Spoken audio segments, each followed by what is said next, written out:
ปฏิกะเกิดพุทธขึ้นในดอกบัวนั้นภรรยาก็เอากุมารมาเลี้ยงไว้กุมารเป็นไม่หญิงถึงสองก็มาปรึกษาหารือโอ้ก็ดีละเอาก็บ่มีลูกบ่มีลวดหลานเพื่อจะเอาไว้สืบบ้านสืบเมืองยักษ์ก็แปลงภาษาเป็นที่อยู่แก่นางจนนางเติบโตใหญ่เป็นสาวนางได้อยู่ภาษามียักษ์แปลงเป็นที่อยู่เมื่อนานนักแกก็ได้ไปแอวที่อื่นจึงขออนุญาตจากพ่อจากแม่ขออนุญาตเพื่อไปแอวพ่อแม่ก็อนุญาตพร้อมโดยเสนาอามาตย์ไปแอวในป่าในดงในขณะที่แอวในป่าในดงนั้นยักษ์เสนาอามาตย์ก็ทั้งหลายก็มาซุบซิบกันว่าอู้นางผู้นี้เป็นมนุษย์เนื้อหอมแต่อยากจะกินเป็นอาหารแต่เนื้อเขาก็มาปรึกษากันว่ารอพ่อแม่เขาตายไปก่อนเขาก็กินนะอามาตย์กึดในใจอย่างนั้น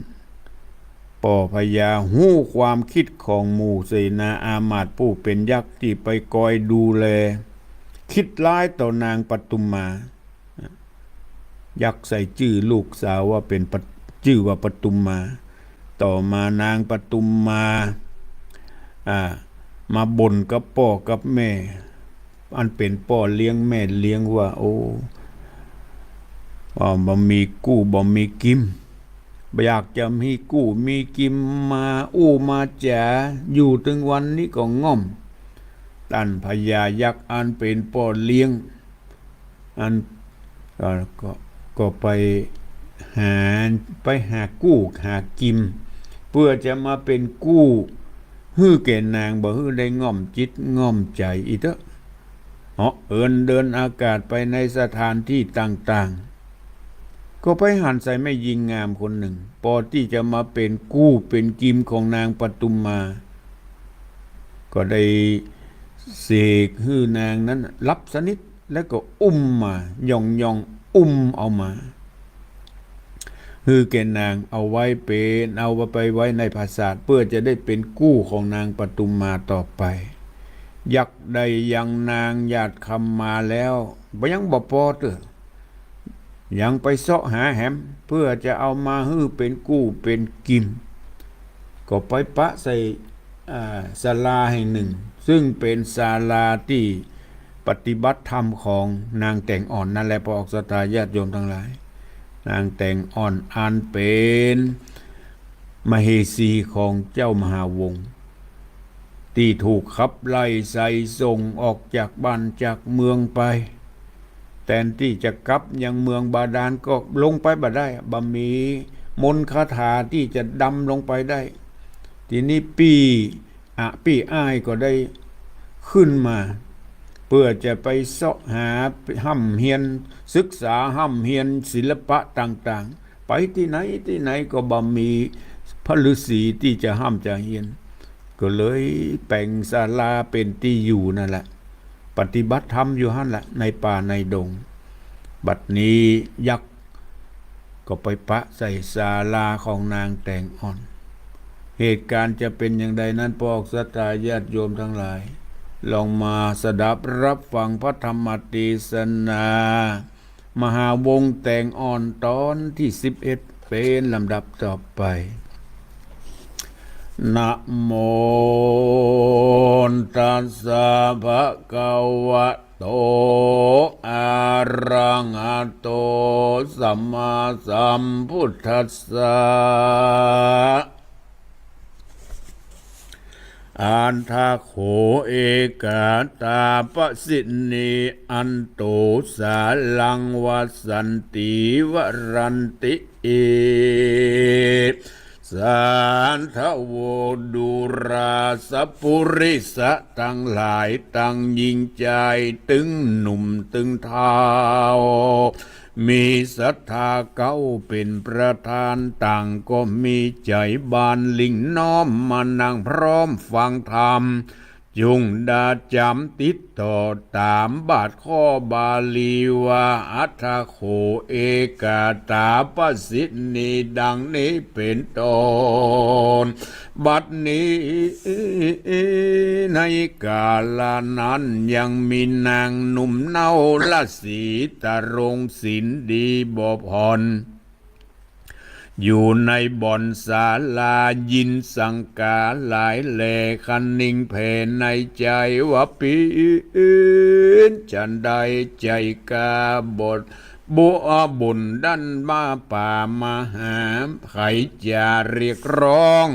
ตบต่อยจ้องประตูกวนพอดูถามที่เสียงที่สังกาการพิจารณาเมียนแล้วนางนกแก้วรัศินีก็ลุกหนีกลับอากออกไปจากศาลา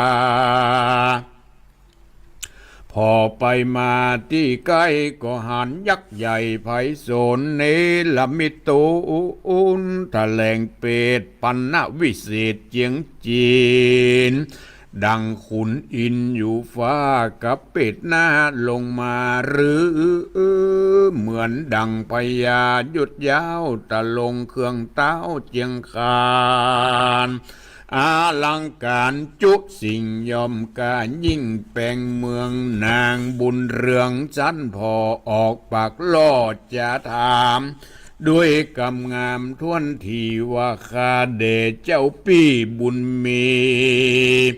เจ้าอยู่ปุรีเตตองโขงเขตห้องเมืองในจะไปที่ไหนด้านสอดหดมาหลอดยังศาลาปีนมนุษย์สาลูกไตหรือเป็นเทพไทยไพศาลหรือเป็นยักษ์ตามนภายเพศแถลงปิดมาหาหรือขุนอินตาบุญใหญ่กับเป็ดได้มาอยู่ข้าขอถามดูใครหูว่าขอกล่าวอู้ตามมียักษ์ดงรียศใหญ่ฟังนางนาไทยจะถามก็กล่าวกำงามตอบถอยว่าดูรานางอ่อนน้อยสินใสปี้อยู่ไกลแต่โสดลายลอยยูดกันนันนาปีนี้นะเป็นพญาเจ้าจ้างในเมืองกว้างชื่อนันทพานมาแอวดงดานป่าไม้ฮือหายเอาไม้มองเงาเหตุตุกเบาๆจ้องก้องในแห่งห้องหอระทายสอดดงภัยดันเถื่อนบ่มีเปื้อนสหายบุญตั้งหลายมารอดจริงปะยอดนางงามตุกเอาลำเอาร้อนก็หูผ่อนบางเบาปี้โคปาเอาน้องเน่าไปสู่ห้องปุเรเอาไปปีนทีวีร่วมซ้อนอยู่ในบ่อนหอควางตัวแห่งนางน้องไทยมีชื่อไว้ฉันใดสายวงใหญ่พี่น้องอยู่แห่งห้องใดจ้าฉันได้มาอยู่สร้างกลางป่ากว้างดงไผ่ขอจุงไข่เก่าจีแจ้งที่ตามมีรัศีนียอดซอยก็ตอบถ้อยไข่จาว่าข้านี่นาแต่ก่อนชื่อนางแต่งอ่อนแต่ดินลีเป็นมเหสียศยาวแห่งตันเต้ามหาวงศ์เจ้าหอโขงปราสาทในห้องราชกุสินครเต้าผู้ทอนยศใหญ่บอกกึดไข้ตามธรรมเต้าฟังคำสนสอเป็นบาดข้อมุสาได้โกธาโคตกาได้บุบตีข้าลายตีจำหื้นหนีรีบหาวออกจากดาวปาราข้าลัดดงนาดันเถื่อนบ่มีเปื้อนปอสองกึดใจปองคืนสู่ยังที่อยู่เดิมมาดันดงนาจะใจนับอันใดหลายวาน บุญหลังมาตันปันจอดกันไปรอดเด่นเมืองก็ไปปะใส่บุญเรืองปีเจ้าอันปีเอ็นปีเก่าจอมควันจิงปากันเตียวตองเข้าสู่ห้องดงไผ่ย้อนหมายใจเสาะใสหาเจ้าที่ไว้ป้อรสีเพื่อเรียกมนต์ดีวิเศษศาสตรเป็ดนานาลัดดงนาดันมอนบ่อยยังย่อนตั้งวันปีจอมขวัญแห่งคาลวดความหน้าเมื่อมอนกลางดงดอนป่าไม้ละข้าไว้เดียวดายข้าตุกลายนักแก่ลวดเต้าแผ่มรณาขุนอินตาเจ้าฟ้าหันตูข้าสองคนตอดตัวตนมวยมางกาอ้างปากกว้างดงดามจึงฮือวิสุกรรมตนวิเศษลงสู่เขตดงรีเอาน้ำต้นกันตีมาหดหล่อฮือหายใจหม้อปิกขึ้นมาแล้วก็เนลมิตศาลาใหญ่กว้างตั้งเครื่องอยู่สร้างปั้มเป่งทำมีนานนำพร้อมไข่บ่เว้นไว้อันใดปีสายใจผู้เก้าจริงบวชเป็นเจ้าตาปัสสาส่วนข้านินาก็บวชลวดปนวดเป็นสิทนีปีและสีแถมปาลมีตัวเก่าคือมักเต้าถมนาบัดนี้นาปีข้าพุ่งไปป่าพงไพ่สอดเตียวไปเสาะใสยังลูกไม้และหัวมันยามตาวันคำลาจิงจักไหวนาปิคืนมาและนาตัดสมาวัจจนังสุดตัวเมื่อนั้นพญายักษ์ใหญ่ใจมืดใบมัวดำได้ยินกำนางกล่าวลวดจืนยาวยินดีจิ้งไขว่าตีตอบถอยว่าดูรานางนัดน้อยสายใจกำตินางไข่เก่าจี้กูปีนี้สังกาธรรมดาแต่ไทยเจ้าปีไวรัสเซบ่หอนมีพี่น้องอยู่รวมห้องหอนในกำนางไข่บอกเล่าพีดแบบเบาปินตาวฟังดูเบาบ่น้อยนางอยากก่าวถอยยาวไปจุงเร็วไวป่งไว้ยังเครื่องใจระเส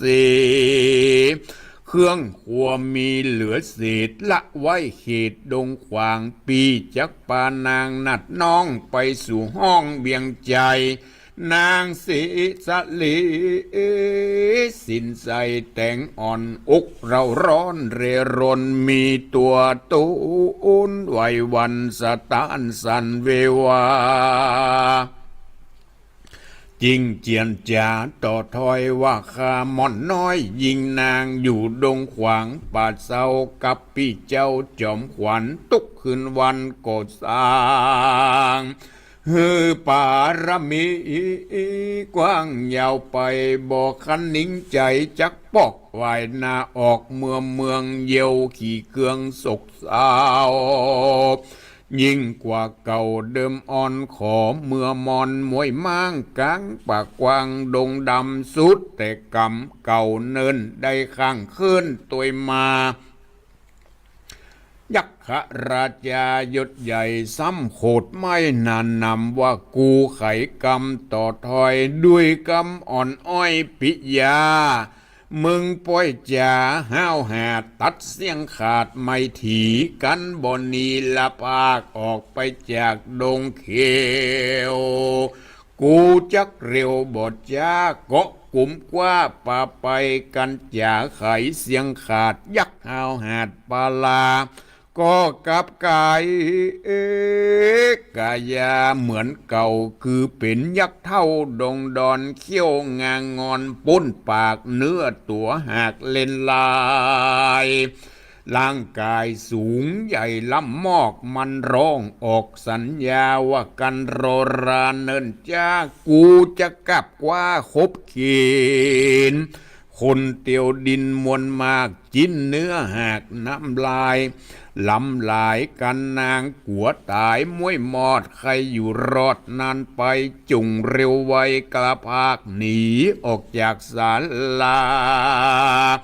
กูจักป่าไปสู่ยังที่อยู่เมืองขวางสรีคิงบางยอดซอยได้ยินถ้อยมันจา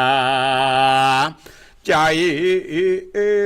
วิวาปันบากัวความหน้าเป็นผีตังพระภูมิปิเจ้าพงไปป่าเศร้าดงเขียวยังบอดตันเหลียวปิกขึ้นสู่ยังที่อยู่อาสรมนางขิงกุมนอไทยจิงยกมือไหว้ไข่จาว่าคาเดพยายักแมนมักไข่อาจินจักเกี้ยวกินตัวข้าขอโอทารอรางปีข้าได้ปิกมาหารได้ไข่ปันบอกเราได้ลาปีเจ้าบุญมีข้ายินดีมวยมอดจักเต้าตอดเถือเหนือดินตันกินอิ่มใจตามมักไฟคันนิ่งในหรือจักนำไปอยู่ใกล้จูช่วยใจกระทำการเป็นปริวารเวทเฝ้าตามใจเจ้าพระสงฆ์ยักเด่นดงที่ราชฟังนางนาดไขจาซ้ำโกธานักแก่จริงกล่าวแก้กำไปว่านางไทยลืมเล่าถึงปีเก้ามึงนางว่าดุราดงขวางปากกว้างเพื่อก่อสร้างภาวนากูได้หันมามักเต้าธรรมดาเจ้ารัศีบ่หอนมีพี่น้องอยู่รวมต้องปั๊มเป่งทามมึงเตียงไขกำจุล่อมุสาต่อตนกูแม้นมีหูดังจ้างกูบ่อ้างฟังนางยักดงขวางบอดจ้าเข้ากุ้มกว่าบัดเดียวเอาตาเขียวน้อยนาดสยองขึ้นอากาศไปบนข้ามไพศาลเถื่อนท้องเพื่อไปสู่ห้องเมืองมันสรีสุพรรณไทยร้องรำให้วายวายย้อนกัวตายความหน้าด้วยยักษ์กาตาใสซ้ำอะไรบ่เลวยังปีแก้วสายตาอันพุ่งไปหาโสใส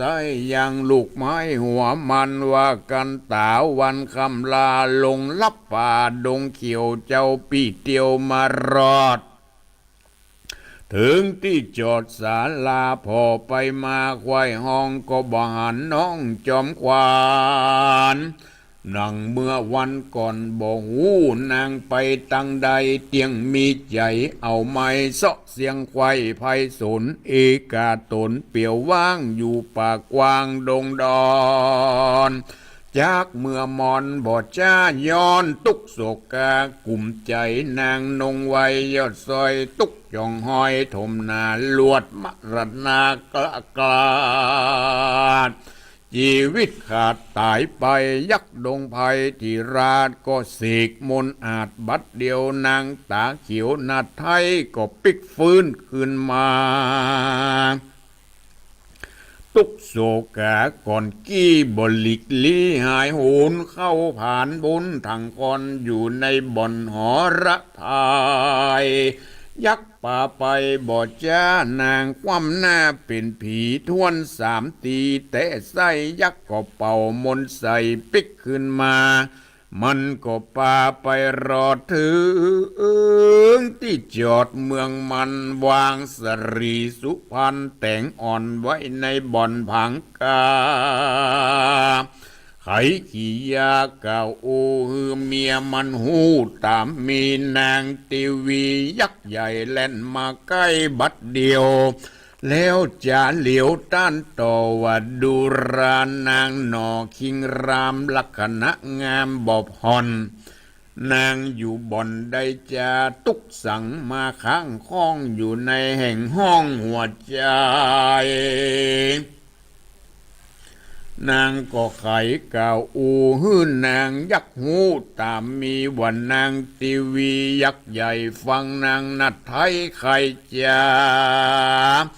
ยินขุนนานักแก่จริงกล่าวแก้กำงามวัดดูรานางคิงรามอ่อนน้อยอย่าต่ำก้อยมองใจ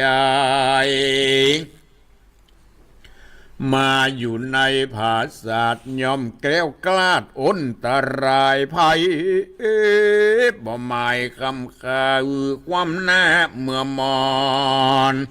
นางอยู่ดงดอนป่าเศร้าบวชเป็นฤาษีบัดนี้เถื่อนทองมาอยู่ห้องปุเรจุงละเครื่องจีป่าไม้ละตะลงเครื่องใหญ่เป็นสาวชะลูมปึ้งเป่าปิราชอยู่ปราสาทเสวยรมลืมขี่ขมมวลหมู่อันมีอยู่เดิมอ่อนแม่นอาวรจะใจร้องร่ำให้คืนวันสืบติดกันบ่ผ่อนก็บ่หอนเป็นยาจริงจุงรักษาตัวเก่าฮือเตียงเต้ายาวนาน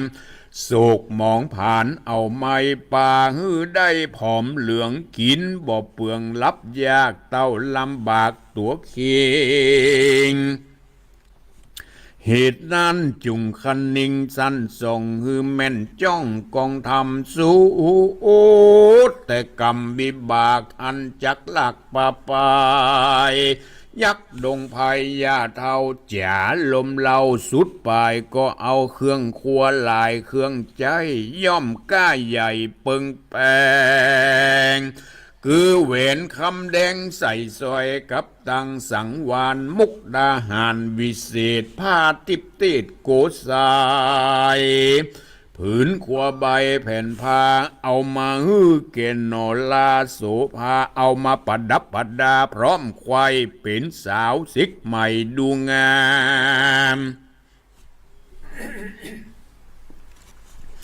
เมื่อนั้นยักษ์ดงรามผู้เฒ่าอันปี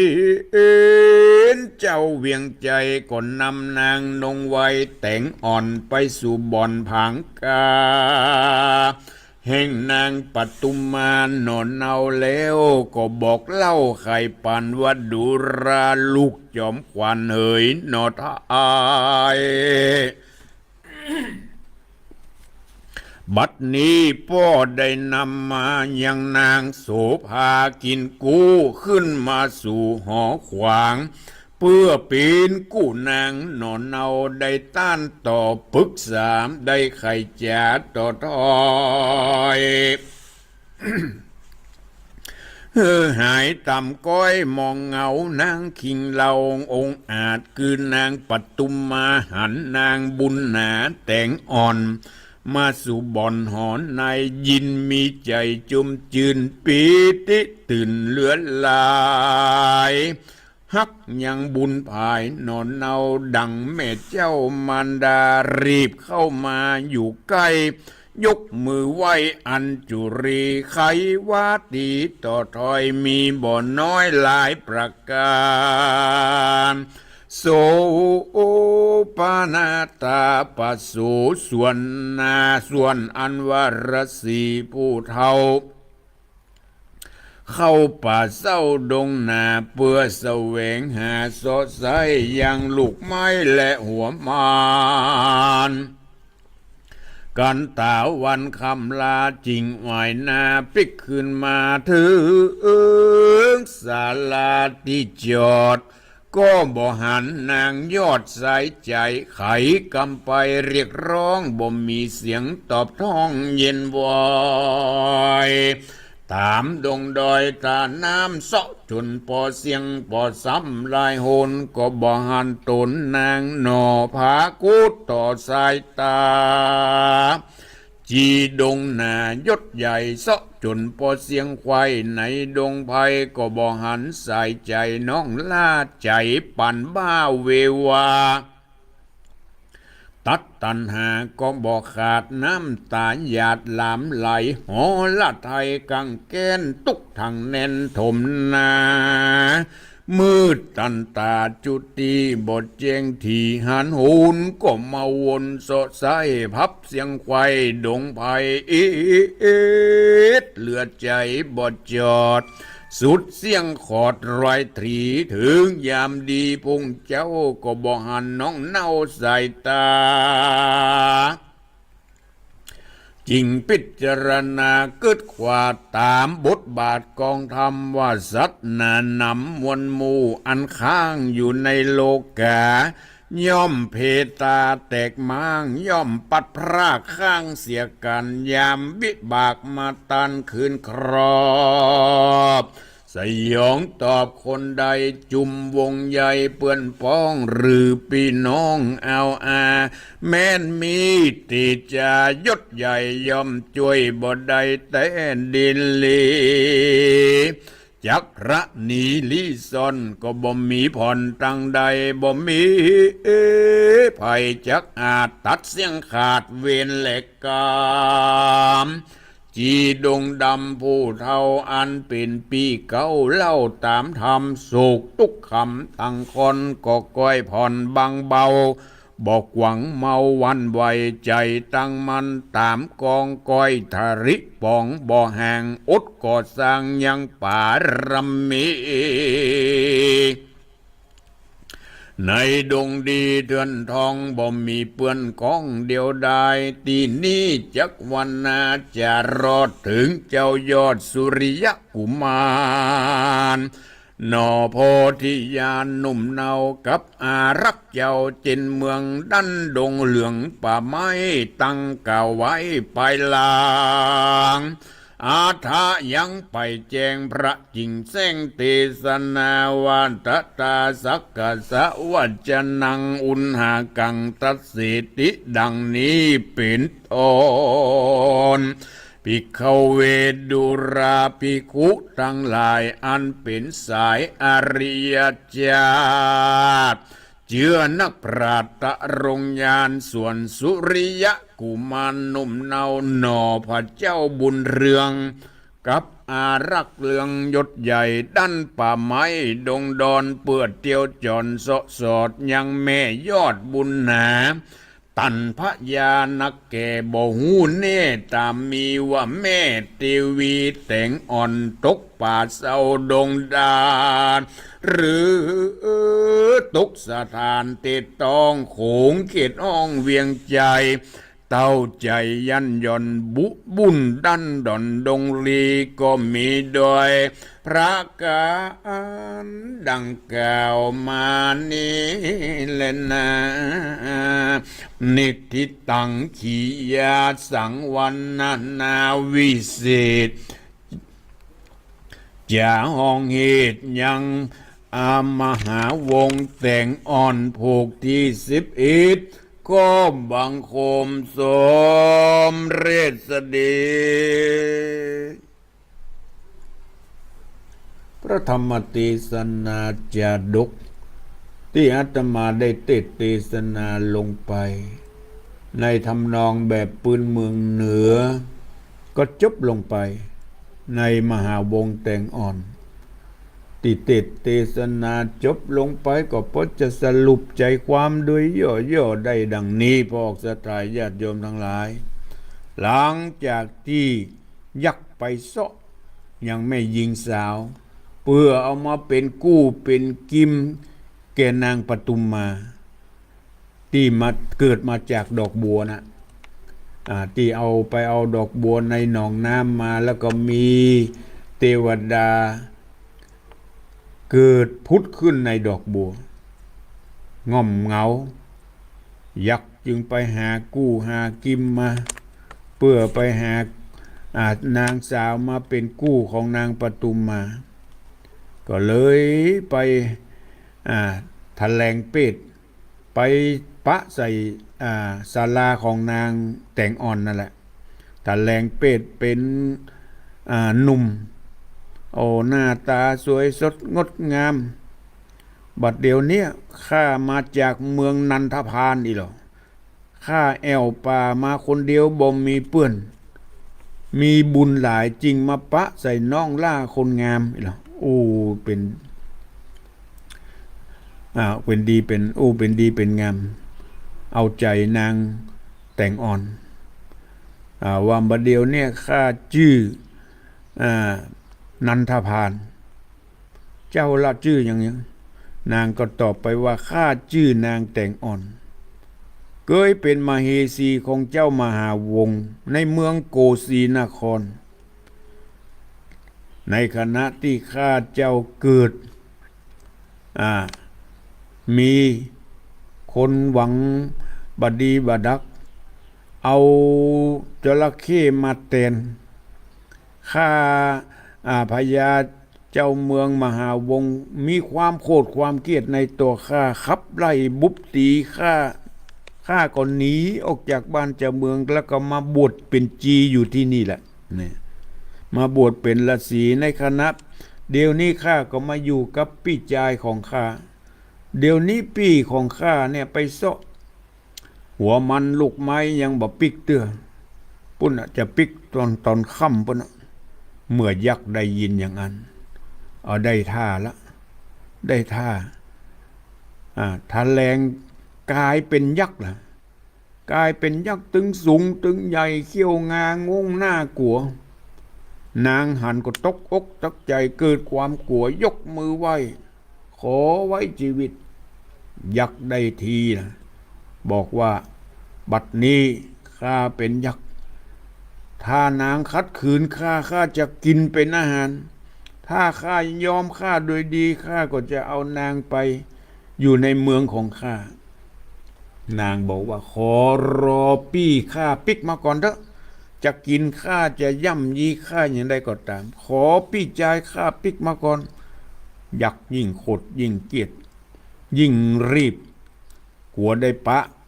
อย่างพี่ชายที่จะกลับมา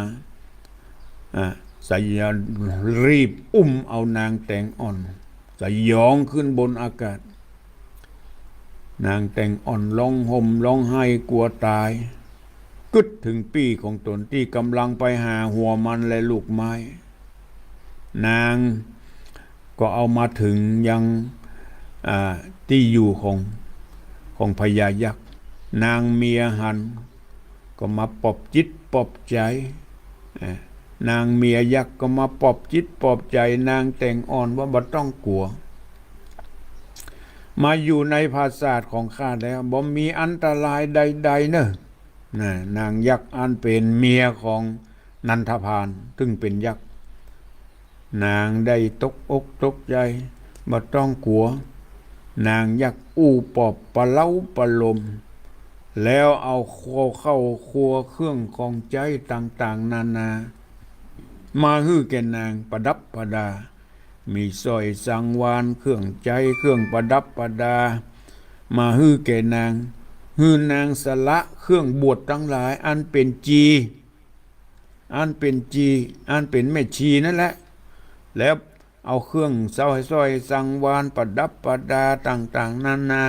อันเป็นที่สุดสวยงดงามมาฮื้อแก่นางแล้วก็พานางแต่งอ่อนไปหายังนางปทุมมานางปทุมมาคือนางที่เกิดจากดอกบัวนั้น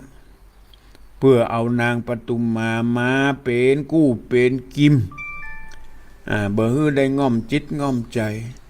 หลังจากนางปทุมมาหันนางแต่งอ่อนเหมือนกับว่าได้เคยทำบุญร่วมกันมาในภพก่อนชาติก่อนมีความฮักมีจิตใจปฏิพันธ์เหมือนกับว่าเป็นแม่ของตนเองหันนางแต่งอ่อนมีความรู้สึกมีความฮักคือนางปทุมมาก็คือที่นางยักษ์เอามาเลี้ยงไว้ได้นางแต่งอ่อนมาเป็นกู้เป็นกิมนางปทุมมาก็ดีอกดีใจมีไปกู้กิมยกมือไหว้นางมีปีติยินดีเหมือนดังแม่ของตนว่าอันทีนี้ขอกล่าวถึงยังสุริยกุมาร อันเป็นลูกของนางแตงอ่อนเนี่ยอันเป็นลูกของเจ้ามหาวงศ์ที่นางกล่าวไว้ตอนเกิดพร้อมโดยเสนาอามาตย์เอากุมารคนนั้นไปใส่หม้อเอาไปใส่หม้อเพื่อจะเอาไปฝังน่ะขณะที่เอาไปฝังนั้นเทวดาหันเหตุการณ์ตึงมดตึงมวลก็ได้มาช่วยชุบชีวิตเอาสุริยกุมารออกไปเลี้ยงที่ในป่าเจ้าสุริยกุมารอยู่ในความดูแลของเทวบุตรเทวดาผีสางนางไม้ในป่าเทวดาก็ห้องมาดูแลรักษาหมดบัดนี้เจ้าสุริยกุมารหูว่าแม่ของตนนั้นอยู่ในป่าในดงก็ออกไปเสาะหาแหละอันเป็นลูกของนางแตงอ่อนออกไปเสาะหาหลายที่หลายหนติดตามหาแม่ตนจนมาปะใส่ศาลาที่อยู่ของพ่อพระฤาษีมาปะใส่ศาลาของพ่อฤาษีอันเป็นปี้ของนางแตงอ่อนบอกศรัทธาญาติโยมทั้งหลายปี้ของนางแตงอ่อนคือปี้จายที่ไปเสาะหาหัวมันลูกไม้ปิกมาถึงศาลาโอ้พี่น้องของเฮาไปไหนห้องหาไหนที่ไหนก็บ่ปะที่ยักอุ้มไปนั่นแหละยักรีบยักรีบอุ้มไปเมื่อค่ำเมื่อแรงมาถึงมาห้องหานางแต่งอ่อนอันเป็นน้องไปอยู่ที่ไหนห้องอย่างใดก็ตามอย่างใดก็บ่ปะเลยพิจารณาว่าบอกว่ามนุษย์และสัตว์เดรัจฉานย่อมมีความฮักย่อมมีการพลัดพรากย่อมมีกรรมเป็นธรรมดาย่อมมีการพลัดพรากกันเป็นธรรมดานี่นึกถึงสัจธรรมก็เลยเบาใจสบายใจในขณะที่อยู่ในศาลาก็มีกุมารมากุมารนั้นนี่ก็คือเจ้าสุริยกุมารอันเป็นลูกของนางแตงอ่อนนั่นเองก็มาปะใส่ศาลาพ่อพระฤาษีตนนี้ก็คือปี้ของแม่ของตนเองเรื่องราวของพระธรรมเทศนาเจ้ามหาวงศ์แตงอ่อนจะมีเรื่องราวเป็นอย่างใดนั้นปอกศรัทธาญาติโยมทั้งหลายก็ให้ติดตามรับฟังในตอนต่อไปสำหรับวันนี้ก็ขอยุติเจ้ามหาวงศ์ไว้เพียงแค่นี้ก่อนก็ติดตามในวันโอกาสต่อไปเวลาที่เหลือนี้ใครที่จะโทรมามาจาโทรมาที่0812898992ขอขอบคุณที่ทักทายมาทางเฟซแม่จิรพันธ์โมป้อจากเวียงป่าเป้าแม่อัมพรโลหะมาจากลีแม่สายฝนจันกุณะมาจากหนองผ้าขาวขอขอบคุณและอนุโมทนา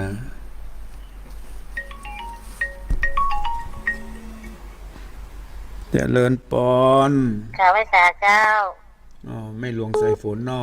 เจ้าฟังชัดเจนดีนอเจ้าชัดเจนเจ้าวันนี้เสียงอันตั้งเฮ็ดเดี๋ยวดีเจ้าครับฟังชัดเจนดีนอขอบคุณและอนุโมทนาข้าพเจ้าให้หลวงสายฝนหนองผ้าขาวเจริญปอนไว้ใจเจ้าท่านพระครูโทรมาจากไหนจากอำเภอลีนะครับมันบวกเจ้าแม่อุ้ยหลงเนาะเจ้าฟังชัดเจนดีเนาะแม่อุ้ยเนาะชัดเจนดีเจ้าลุกกี่โมงเนี่ยแม่อุ้ยลุก5 โมงลุก5 โมงโอ้ลุก5 โมงฟังชัดเจนดีนะแม่อุ้ยเนาะฟังไปเรื่อยๆนะแม่อุ้ยเนอะเจ้าฟังจนยังทำที่หูกเรามีวะไม่ทำลายผูกอยู่เฮ้ยฟังจนจบแล้วเท่านั้นฟังไปเรื่อยๆนะแม่อุ้ยเนอะเจ้าแม่อุ้ยหลงบ้านบวกหลีจะบุญรักษาเจริญปนขอ ไม่จ๋าครับท่าน โทรมาจากไหน โอ้จากบ้านแม่จองตำบลศรีไทรลีครับ โอ้มาจากลีเนาะ ฟังเป็นประจำครับ โอ้ฟังไปเรื่อยๆนะปอนครับผม ป้อหยังก็ พ่อสุโธนครับ ป้อสุดทนป้อสุดทนตำบลศรีวิ แม่ จัย จองตำบลศรีไทรลี แม่ ครั จอง บ แม่จองใกล้ๆกับบ้านปางฮะเนาะ ครับแต่ว่าแม่จองเขามันแปลประมาณ10 กว่าโลครับ โอ้ตำบลเดียวกันเนาะ ครับตำบลเดียวกัน ตำบ ค ล รั ศรี บ วิจัย โอ้วันนั้นท่านลงมาที่อาแนมครับ มาได้ไป อ๋อ วันวานนี่เนาะ ไปบ่ได้ก็เป็นผู้ป่วยครับ อ๋อที่เปิ้นเปลี่ยนผ้าครูบามวาเนาะ ครับ บุญรักษา ครับผม ดี ครั มี บ สุขเจริญปอนเจริญปอน เจ้ากับไว้สาเจ้าท่านพระครูแม่สุเกี้ยวศิลพรสิทธิ์เตี้ยพระนงละปุนเด้อติดตามมหาวงแสงอ่อนถามท่านพระครูนี่เจ้าโอ้กำลังเข้มข้นขึ้นมาติดๆกันเนาะ ฟังชัดเจนดีเนาะแม่ แม่สุเกี้ยวฟังชัดเจนขึ้น 98.75 วัดห้วยตองซากนะท่านพระครูเจ้า แม่สุแก้วฟังชัดเจนดีเนาะ เจ้าติดตามทุกวันจันทร์เด้อเจ้าเด้อ บุญรักษา ว่ากับไว้สาธุเจ้า ดีมีสุขเจริญปอน พระเจ้าท่านพระครูแม่อุ้ยฟังอยู่นะเจ้า กดมาหลายเตื้อแล้วได้ไม่วินได้ เจ้า คือมันลุดไปหลายเตื้อนะอันชื่อไม่อุ้ยอิน แม่อุ้ยฟังบรรทุงเรดิโอนะเจ้า โอ้ฟังชัดเจนดีเนาะ เจ้าชัดเจนเจ้า มันทุ่งวิดีโอไปแถวบ้านมาแถวอำเภอเมืองอำเภอสำเมืองบนไหนเนาะ เจ้าเจ้าเจ้า สำเมืองเหนื เป็น อ กำลั เนาะ งใจท่านพระครูอยู่นะเจ้า บุญรักษาอยู่ดีมีสุขแม่อุ้ยอินสำเมืองเหนือไม่ทราบเจริญปอน กับไว้สาเจ้าท่านพระครูฟังอยู่นะเจ้า โอ้ไม่สายทองฟัง เจ้า ชัดเจน ชัด ดี เจ เนาะ นดี98.75นี่ บ้านโฮง ฟังตั้งแต่พระครูท่านนิกรมมาแล้ว โอ้ดีละโอ้ น้ำฟังธรรมนี่มันจุ่มเนื้อเย็นใจเหมือนว่านั้นเนาะ แม่นละ เจ้า เป็นธรรมะโอสถ ชัด บุญ เจ รั น ก ดี ษา นะ อยู่ดี เป็น มี กำลังใจท่านพระครูนะสา บุญ ธุ รั สาก ธุ ษา เจ้ากับไว้สาเจ้า อยู่ดีมีสุขเจริญปอน ครับมาจากฟ้าบ้าน โอ้บุญ มา รัก จาก ษา บ้านโป่งหนองกว่าเก่าเด้อ โอ้พ่อบุญธรรมปงหนองเบียงป่า ครั เป้า บผม ฟังชัดเจนเนาะที่ปงหนอง ชัดเจนดีครับ โอ้ดี ป ละ ก บุญ ติดีครับ ปกติดีขอบคุณเนอะพ่อบุญธรรมเนอะ ครับวันที่21นี่ไปกว่าหา ไปอยู่ได้รับนิ บ้าม น น ขอบ ต์ คุณเด้อ ได้รับนิมนต์อยู่ บุญ ครับ รักษาบุญรักษาอยู่ดีมีสุข ครับ เจริญปอน เจ้ากับไว้สาเจ้าท่านเรียกว่าเป้าชัดเจนนะเจ้าฟัง90เจ้าและขอบคุณต้นสถานีด้วยเนอะ โอ้ เจ้า ขอบคุณทุกสนะ เจ้าต้องกำลังใจมาเนอะเจ้า ขอบคุณบุญรักษาเนอะแม่สีดา เจ้า บุญ รักษาเจ้า บุญรักษาเวียงปักเป้าจังหวัดเชียงราย เจริญปอน ไว้สาเจ้าท่านพระครูเจ้า ไม่ใครแก้วกะ เจ้า ไม่ใครแก้ววงคำเนาะ เจ้าโทรมือกำลังใจฟังอยู่เนอะฟังผู้จันนะพระท่านพระครูเจ้า โทรมาจากบวกก่อห้าอำเภอปัดซาง ก็ได้จะไปทำบุญกับเปิ้ล โอ้ดีละ โอ้โหคนนักท่านพระครู โอ้มีคนนักทำเพิ่นถ่ายทอด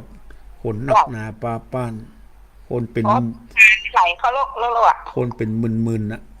เจ้า โอ้ นักจะหาทานพระครู ฮะ นักขนาดนี้คนอ่ะแน่นหนาขนาดเลย น้องก็เอาก๋วยเตี๋ยวไปเลี้ยงกะน้องเบา เจ้าขาลงทานไปเจ้า น้องว่าเอาก๋วยเตี๋ยวไปเป็น100 กิโลเอาเป็น100 กิโลอะบุญรักษา บุญรักษาอยู่ดีมีสุขเจริญปอน ข้าพเจ้าเจ้าทุลุ โอ้ไม่ตุหายไปหมดนี่ เม็ดตู้หายมาเมินเม็ดตู้มาอยู่บ้านล่องเสร็จได้ละ แต่ว่าปิกไปล่ะ ก็พูดอันปนปีใหม่ปนสงกรานต์ว่าจะได้ลงไปอยู่ที่หลานแทนนะ ปิกไปเมื่อล่ะ มาใน2 เดือนนะแล้ว2 เดือนไปแล้ว โอ้ก็ได้หายไปใน เพราะว่าจำปีเสียวเพราะว่าวันนี้ผมจะมีงานปล่อยหลวงวันเดือนเมษาเนี่ย บ้านอย่างก็ วันน้อง บ้านร่องอำเภอ เจ้าเฝ้าเจ้า บ้านร่องเวียงปะเป้าโอ้ปิกไปแล้วเนาะ ครับ โอ้บุญรักษาเนอะเมตุเนอะบุญรักษาอยู่ เข้า ดี ใจเนอะ เจริญปนเมตุ เจ้าเขาภาษาเจ้า บุญรักษาขอขอบคุณอนุโมทนาต่อศรัทธาที่ได้โทรมามาจาอาตมาได้ใจเวลามาพอสมควร วันนี้ก็ขอนำรายการมรดกธรรมกำเมือง